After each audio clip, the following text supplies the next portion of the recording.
So I will be continuing in this spirit of naturalism. It's fabulous. Thank you.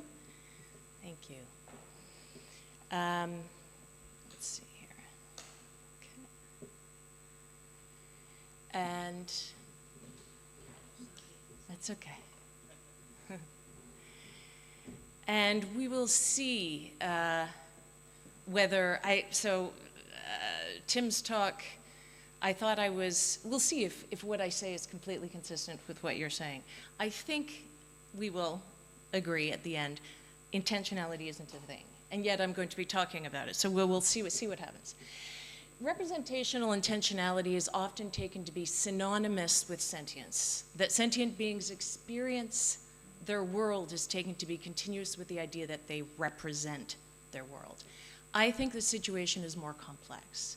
Sentience and the capacity to represent are related, but importantly different, and today I will try to clarify how they are distinct and talk about one of the necessary conditions of representational intentionality. Let's see.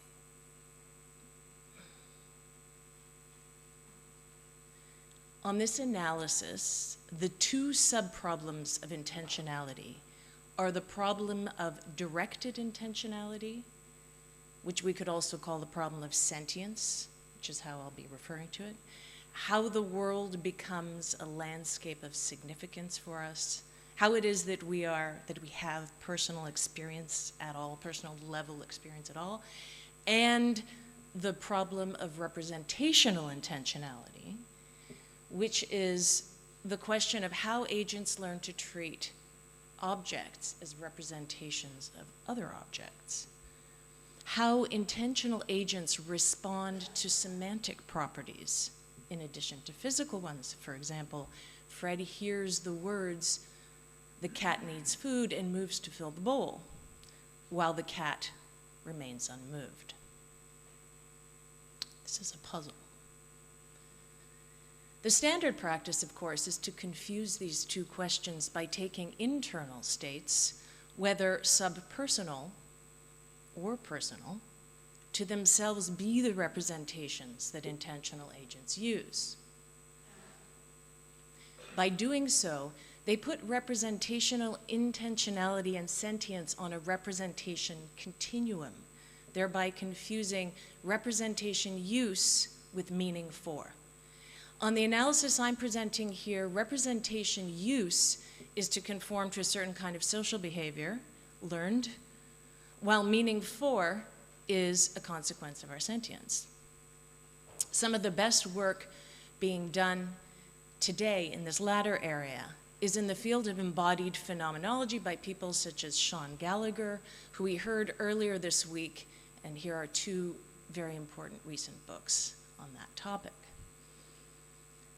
Now, when we treat representation, use, and meaningfulness as aspects of the same problem, we get the grounding problem, explanatory gap problem, and I want to argue we make the hard problem harder.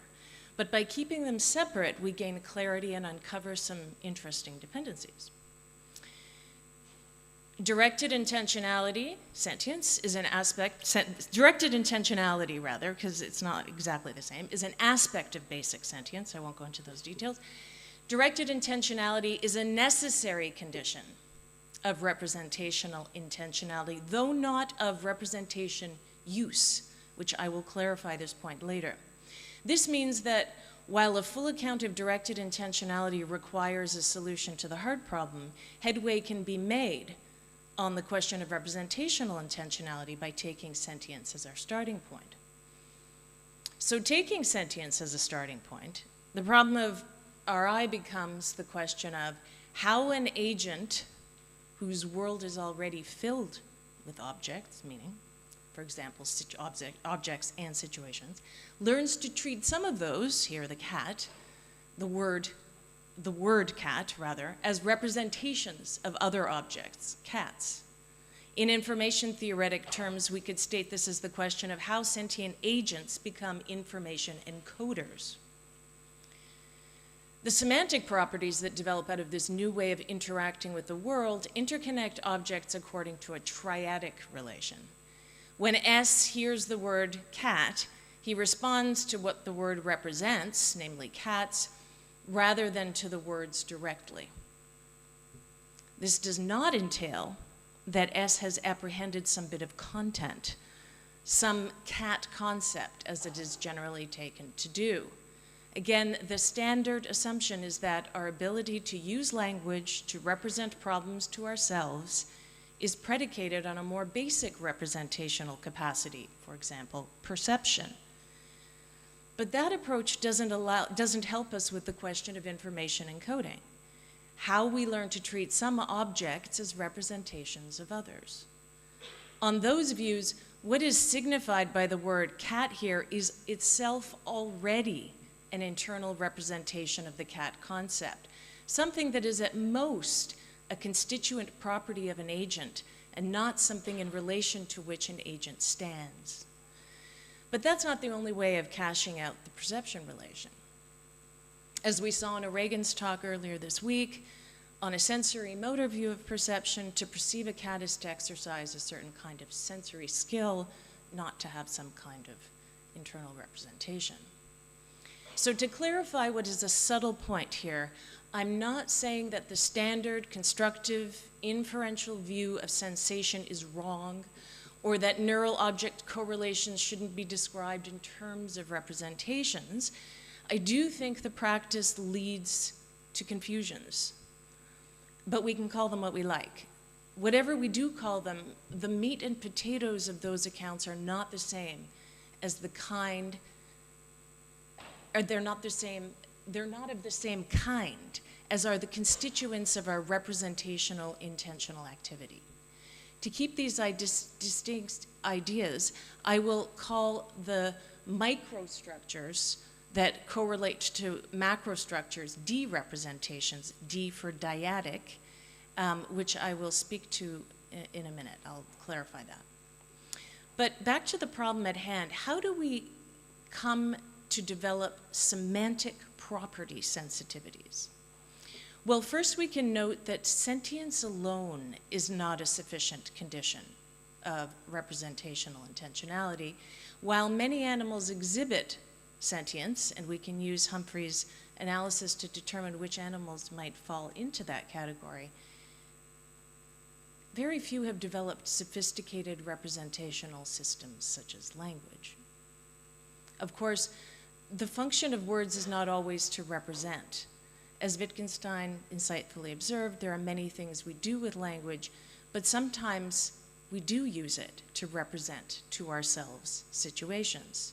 And doing so is a cognitively rewarding act, as people such as Andy Clark, Michael Wheeler, and many others have noted. What faculties make such representational activities possible is one of the questions we need to answer. I take it that representational intentionality depends upon at least two further factors. One external, the existence of a linguistic cognitive niche, and one internal, a capacity for personal level expectation. Today I will speak only to the latter. Elsewhere, I detail an externalist account of how, in the context of a linguistic cognitive niche, an agent can learn to respond to a word's semantic properties without apprehending some content in the process. Okay, let's take a closer look at the representation relation. As C.S. Peirce and many others have pointed out, the relation we are trying to understand here is a triadic one. The trick here, of course, is to give an account of the interpretation move in a non-question begging way. At a bare minimum, we could say S interprets cat, the word, as representing the class of cats if S responds, here the response is to smile, to instances of the word as if they were instances of actual cats. In terms of associative learning terminology, we could represent this triadic relation like this. S learns to respond, smile, to the word, that's the conditioned stimulus, as he would to a cat instance, which is the unconditioned stimulus. both the unconditioned response, UR, and the conditioned response, CR, is to smile here.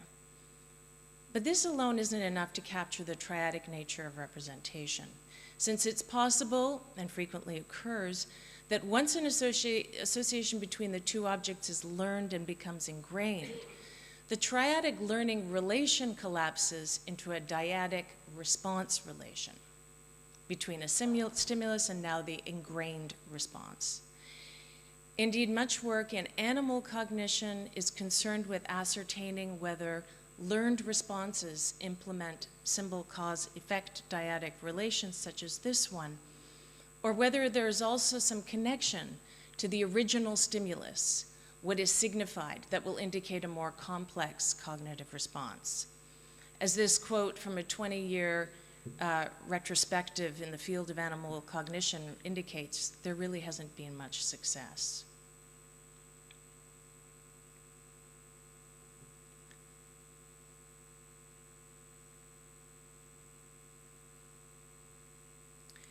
For the relation to be representational in a robust sense, the conditioned stimulus will initiate a conditioned response, and, this is the important part, some sort of connection to the unconditioned stimulus is maintained. This is the interpretation prong of the triad. I propose that we might fruitfully think about this connection with unconditioned stimulus in terms of expectation. So CS represents US for S if and only if S responds to the conditioned stimulus as though to the unconditioned one, and S maintains an expectation for the unconditioned stimulus. Without the second condition, we have only dyadic or de-representation. This is the kind of representation that is appealed to whenever some subpersonal pattern of activity is taken to function as a representation. To keep these two notions separate, I'll use the terms D and T representation respectively. Now, associative learning analyses provide an excellent framework for investigating personal level expectation, since subpersonal expectation, neural priming, is already tracked using this approach, but some terminological changes are needed. On classical models, the personal level responses that are measured, for example, rate of salivation, are only one of a bundle of responses. An animal responding to some meaningful stimulus isn't just salivating, for example. It is at the same time being confronted by something that has meaning for it. This will yield a range of multi-level responses. At the micro level, it will activate connected patterns of neural activity. At the meso level, learned automatic habitual responses to the situation will be triggered. For example, there might be an increase or a decrease in respiration or an endorphin release. And at the macro level, expectations will surface, possibly episodic flashes of other similar situations or past experiences. These are not mental representations. They're very wispy and fleeting, and there will be feelings of excitement. Though tracking this personal level bundle of responses offers a serious operationalization challenge, we can make headway by clearly representing the differences between subpersonal and personal responses. To do so, I introduce these terminological nuances. So lowercase UR and CR will be the subpersonal unconditioned conditioned activity that's triggered by some stimulus, and the uppercase UR and CR, of course, will stand for the personal level responses that is triggered by some stimulus.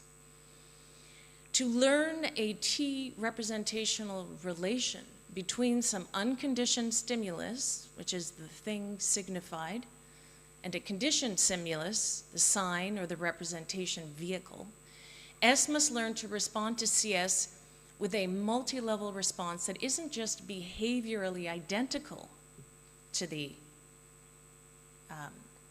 unconditioned stimulus response, but that triggers an unconditioned response itself, both subpersonally and personally. These manifest as feelings, positive affect, maybe these are just examples, wispy episodic flashes, visual anticipation of cat forms, related words at the tip of the tongue, and so on. When there is de-representation only, what we might call subpersonal expectation, once the conditioned response is learned, the connection to the unconditioned stimulus is severed, and only the new learned response remains. The operationalization challenge here is to distinguish between conditioned responses that lead nowhere and those that yield an expectation for US.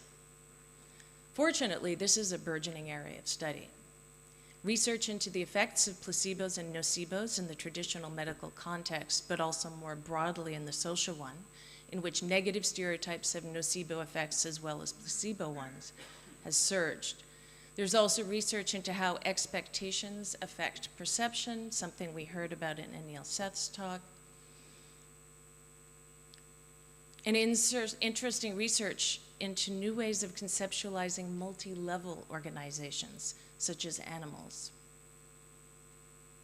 As methods for identifying expectation, macro effects are developed. They will help us to distinguish between T-representation and de-representational responses. I want to finish by pointing out a distinction that I mentioned earlier between representation use and representational intentionality. A system that is not already sentient does not exhibit directed intentionality. For example, a machine learning system can certainly learn associations. Indeed, that's what they do best. A classifier that has learned to distinguish cats from dogs can also learn to associate labels with their respective outputs. Once the system has learned the association, whether it is given an input of cat pictures or the input string cat, the same pattern of connectivity between the nodes throughout will be active. And we might say, and many people do, that such a system expects cats when it receives a cat input. This is analogous to describing microstates as de-representations. This would be like a de-expectation. Certainly, such a system can be taught to use representations, such as the word cat, as labels of cat pictures via association learning. But since there is no ground layer of meaning in this sort of system, it isn't sentient, the inputs have no meaning for the system, of course. In other words, none of this representation use behavior will be intentional behavior because such systems are lacking directed intentionality. For such systems, there will always be a grounding problem, a frame problem, and so on. On the other hand, intentional representation use is the instantiation of a T-rep relation, one in which there is a personal level expectation for what is signified. So I do think multi-levelness is a relevant factor here, though I don't want to go down the mereological route either.